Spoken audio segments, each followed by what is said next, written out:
Larissa's notes on Jesus. Don't get me wrong, they were very nice people and they came to my house every day to chat about the weather and give me a postcard-sized picture of Jesus and tell me they liked my mailbox very much because it was shaped like a Siamese cat. I didn't want to be rude to people who liked my mailbox because it's rare that you get a sincere compliment about anything these days, so I gave them cookies, ginger snaps, and they came from a box and were kind of stale, but I think it encouraged nice people too much because they kept coming.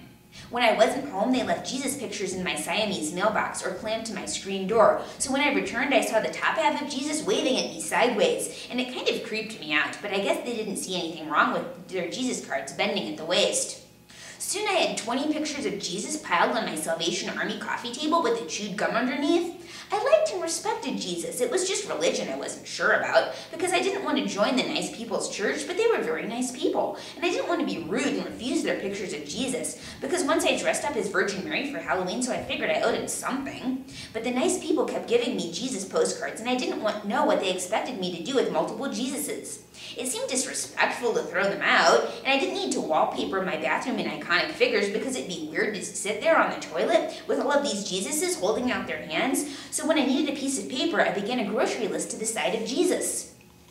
He was emitting a light blue background, which was a nice surface for my dark blue pen, and I was careful not to write on Jesus' face, though I got a little ink on his robe, but I couldn't do much about that because toaster strudel was a long grocery item.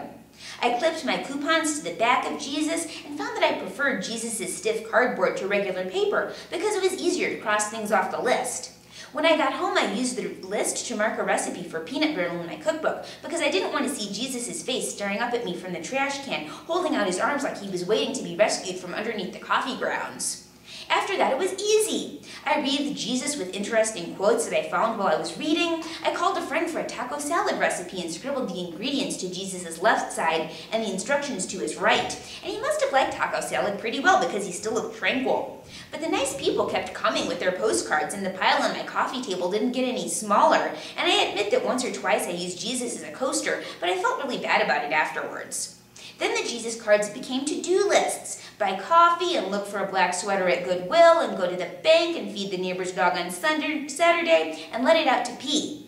At the post office, this woman in front of me gave me a really mean look, like Jesus would have found post offices offensive, but the lady in line behind me asked where I got the Jesus stationery. I started to tell her about the nice people who came to my house, but a window opened just then, and Jesus and I had to go buy stamps and mail a package to Tempe, so we excused ourselves with a beneficent smile.